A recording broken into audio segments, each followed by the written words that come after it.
Hello, good afternoon, and welcome to the marketplace. Coming up, President Mahama commends Bank of Ghana for currency stability, says cedi has gained respect. That's why I give credit to our finance ministry and our central bank, the Bank of Ghana. Ladies and gentlemen, this is an affirmation that our fundamentals are strengthening. We have more from the ASEC currency conference, where the president has reaffirmed the government's commitment to safeguarding the independence of the central bank and promoting the cedi as the nation's primary currency. Also coming up, Africa's Sustainable Energy Center sounds alarm on unfixed energy sector loopholes in the 2026 budget. The executive director, Engineer Justice Ohina Kuto, will join us for the exchange. Plus, we've got our eyes on Parliament, where MPs are debating the 2026 budget today.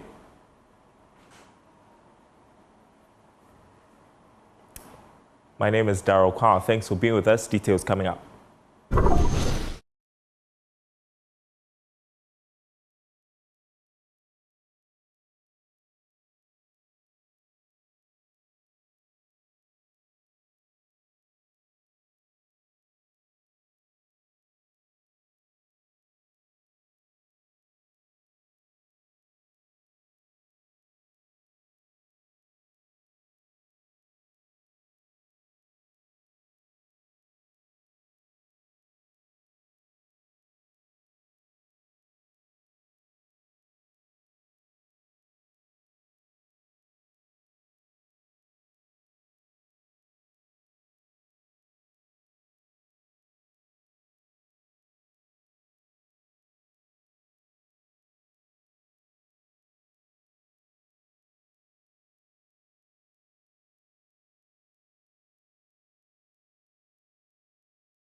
And welcome back to the marketplace. President John Mahama has praised the management of Ghana's currency, saying the cedi has regained respect both locally and internationally.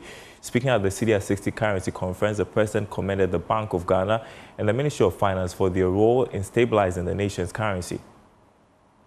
And so allow me to highlight some key developments. One, macroeconomic stabilization through disciplined fiscal consolidation, increased domestic revenue mobilization, prudent expenditure rationalization, and better coordination between fiscal and monetary authorities. Through this, we have restored balance and reduced uncertainty. Inflation has continued to decline, and expectations are more firmly anchored today. The second is the strengthening of the cedi. Improved forex liquidity management, enhanced reserve buffers, and the regulatory reforms have contributed to significant exchange rate stability, which is critical for business planning, investment decisions, and public confidence. And the next is rising confidence indicators. Business sentiments, consumer surveys, and investment outlook reports all indicate a steady recovery of our economy. Our development partners, the financial markets, and the global rating agencies have acknowledged these reforms. And so these efforts have culminated in a significant sign of credibility. Ghana's sovereign rating by S&P was upgraded recently from CCC+/C to B- B with a stable outlook on 7th November 2025.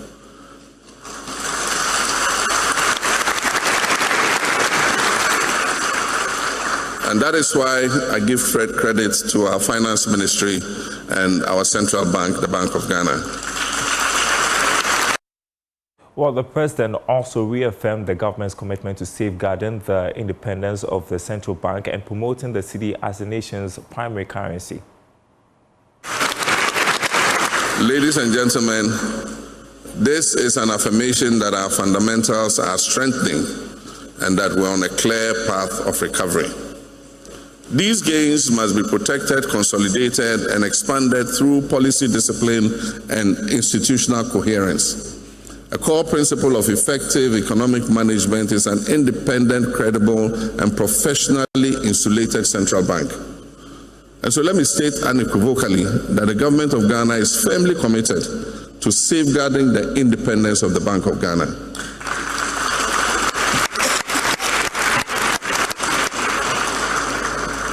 A strong and autonomous central bank is essential for anchoring inflation expectations, for maintaining exchange rate stability, for enhancing investor and market confidence, and ensuring long-term policy credibility. This is not a matter of personal preference, it is an economic necessity. A modern currency regime requires not only strong institutions, but also an informed and responsible public. I therefore urge the Bank of Ghana to strengthen nationwide public education in 3 critical areas. The first is promoting the use of the cedi in all domestic transactions. Using the national currency strengthens economic stability and reduces unnecessary exposure to exchange rate volatility. The second is improving currency handling practices. Well, the Ghana cedi may have turned 60, but the Bank of Ghana says the real challenge is preparing it for the next 60 years. Speaking at the CDI at 60 currency conference in Accra, the governor, Dr. Johnson Isiama, warned that protecting the value and integrity of the currency is a shared national responsibility, especially as rapid digital transformation reshapes how money works. Across the world, the landscape of money is indeed shifting.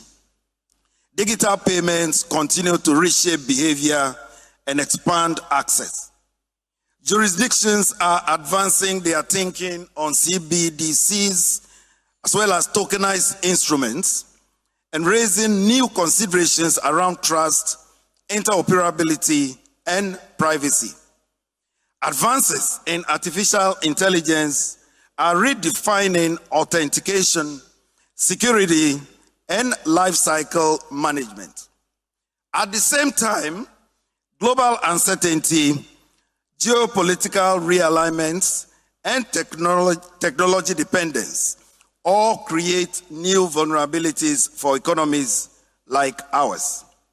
These shifts are already shaping how Ghanaians earn, save, trade, and secure their futures.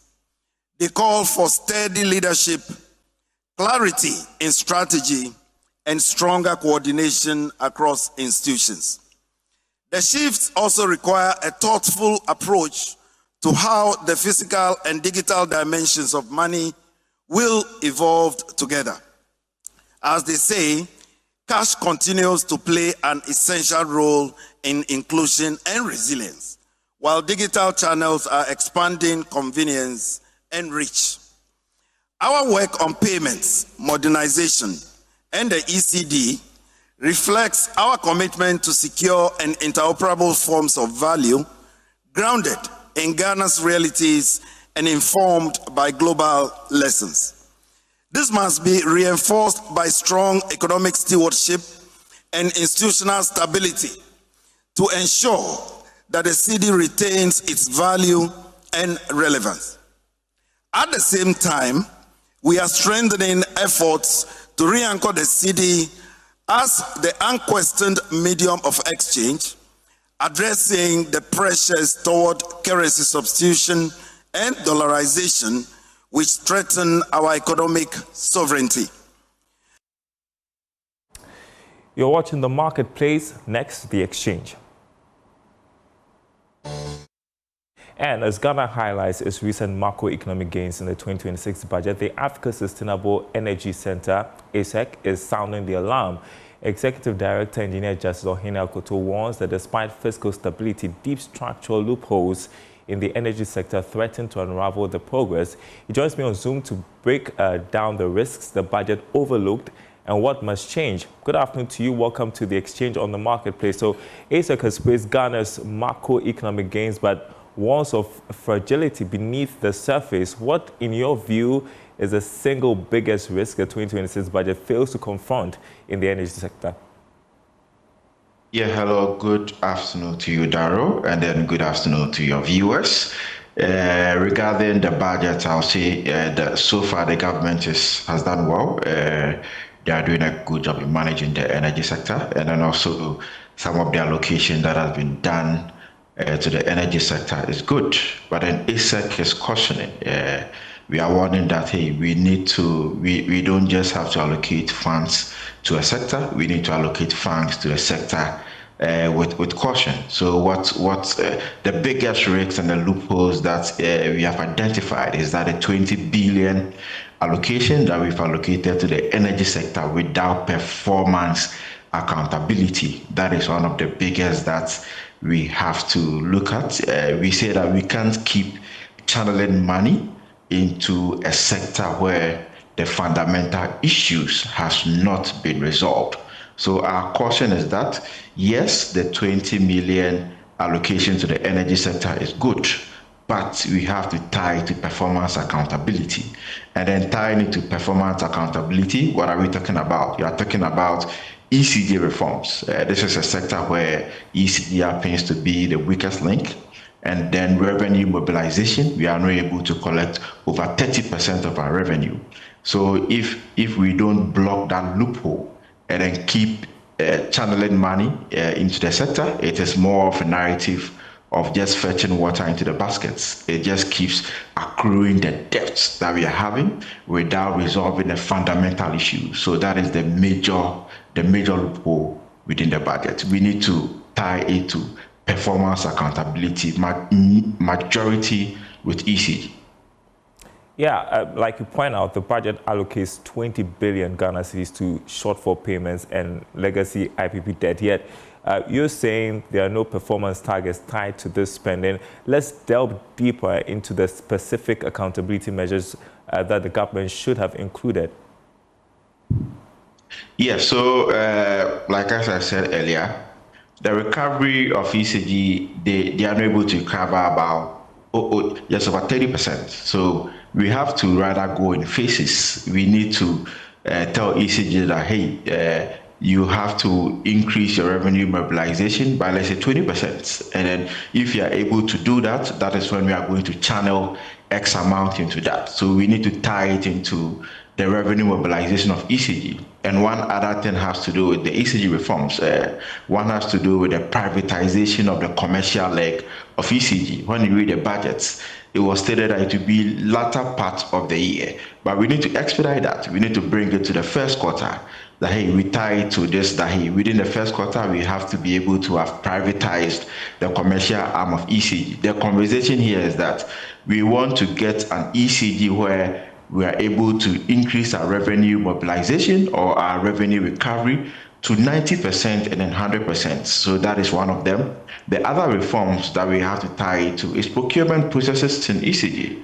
We see this year, we saw the number of containers that got missing over the years. And even looking at the expenditure, ECG always spends more than their budget. So these are some of the things to tie it to: privatization of ECG, the procurement processes within ECG as well, and then some of these indicators. If you're able to tie this 20 billion to this performance accountability, then we should be in a good place. Else, we just keep accruing to the debt. And then another thing we point out here is that within the year, the government added 1 cedi to the petroleum that we buy, and also there's ESLA, right? So where are those monies? Where is the 1 cedi that we put on the petroleum levy? We need to make them accountable. Some of these monies, when the government is transparent and then we are accountable, this will be able to inject into the energy sector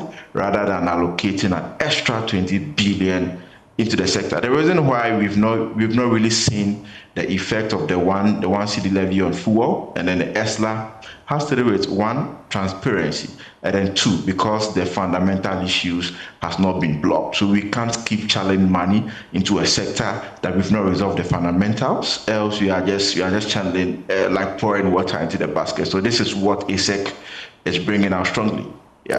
Yeah, technical and commercial losses remain the biggest driver of energy sector deficits. Why do you think the budget stops short of addressing these losses directly, and what immediate reforms are needed at ECG? Yeah, so like as I said, the major thing is the commercial losses. Usually the technical losses, they are inevitable, and then we usually fall we did a band, usually about 3.5, which is good. I always say that Ghana we have the technical know-how, so they are doing a very good job. The major issue is the technical losses, so we have to quickly privatize the commercial side of ECD. To be able to give that leg to a private sector who will be able to help with the revenue mobilization. And also we need to invest heavily into smart meter technologies. That will be one of the saviors as well. That will help us in recovering the debts that we are having. The major issue within the commercial losses is power theft. Yeah, so the smart meters will help us. And also there's a behavioral and attitudinal aspect of it. As I always say, we as Ghanaians should also find a way to help ECD. Yeah, so majority is power theft, which there's a behavioral bit as well. And the government, usually power theft is also tied with job creation. You know, people are constrained, so there should be creation of jobs from the government. That is also one other aspect. The next one has to do with the procurement processes. We need to streamline the procurement processes of ECD. So if we're able to do some of these reforms, we should be in a good place. You've described the proposal to allow domestic investment of the Ghana Petroleum Funds as a serious fiscal risk. What exactly makes this move dangerous, and what alternatives would you recommend?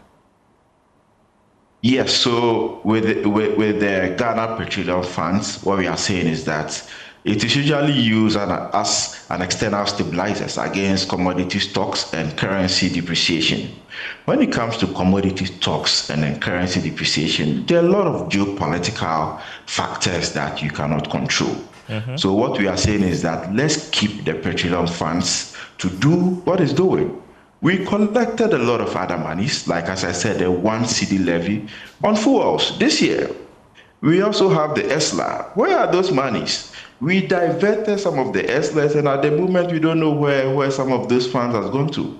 So there are a lot of times where we have diverted funds. We don't know where those funds went to.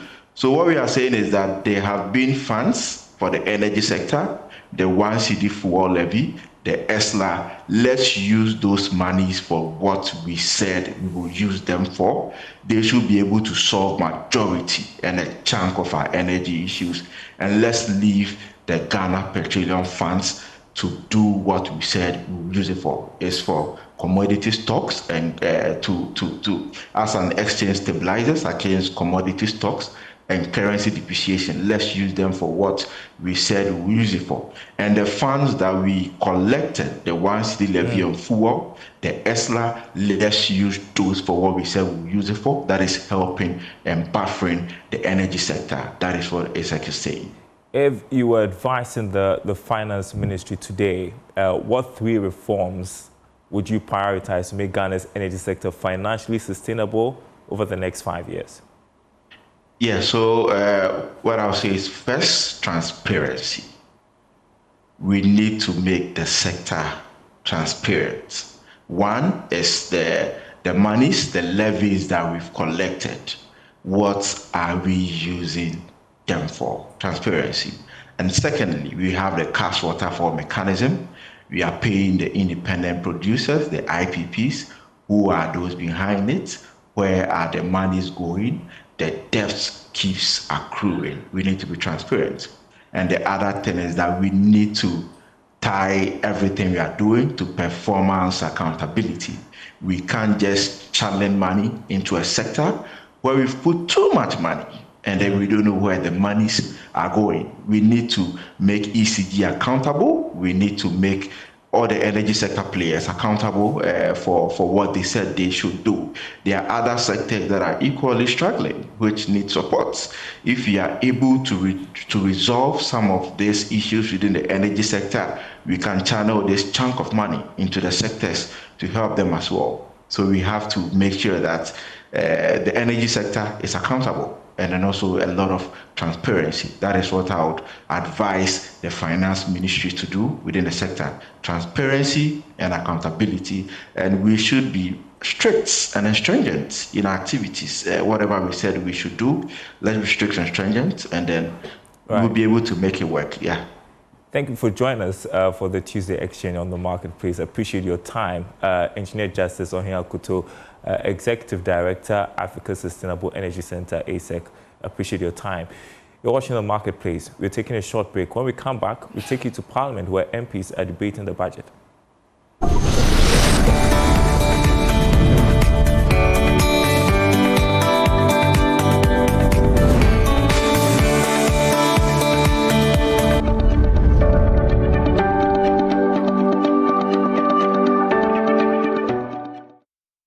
Marketplace. We're taking you just briefly to Parliament where MPs have started debating the 2026 budget. Let's listen in. The economy is not doing well.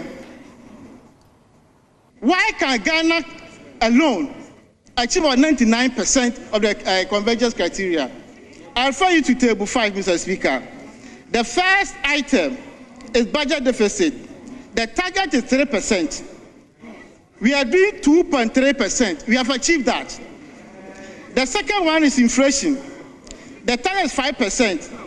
At the time of preparing this budget, we were doing 18.7%. Mr. Speaker, central bank budget deficit. The target is 10% central bank financing.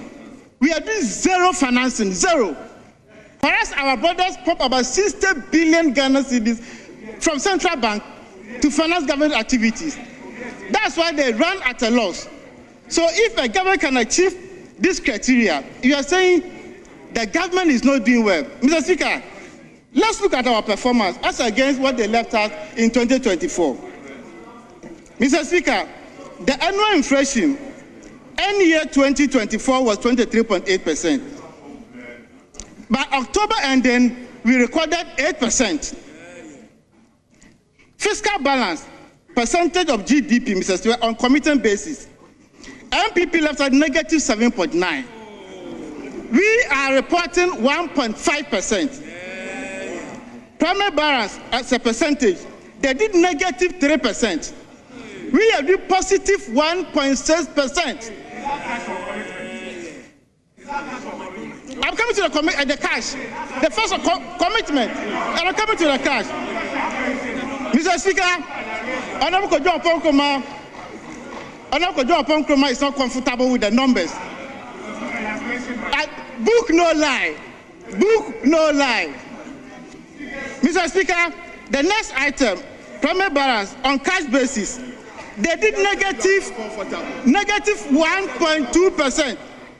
We have did positive 0.7%. Public debt, as a percentage of our GDP, you did 61.8%. Today, we are reporting 45%. Mr. Speaker, current account balance as a percentage of GDP, MPP left at 2%. We have done 4.3%. Madam, don't go. Trade balance, Honorable, sit down. All right, we continue to monitor Parliament where MPs are debating the 2026 budget. We'll brief you subsequently. But that's the Marketplace. More news on our website, myjoyonline.com/business. More on our top story, the city has regained respect. President Mahama also KPMG calls for more economic buffers to deepen economic stability. myjoyonline.com/business. We leave you with the latest international news stories.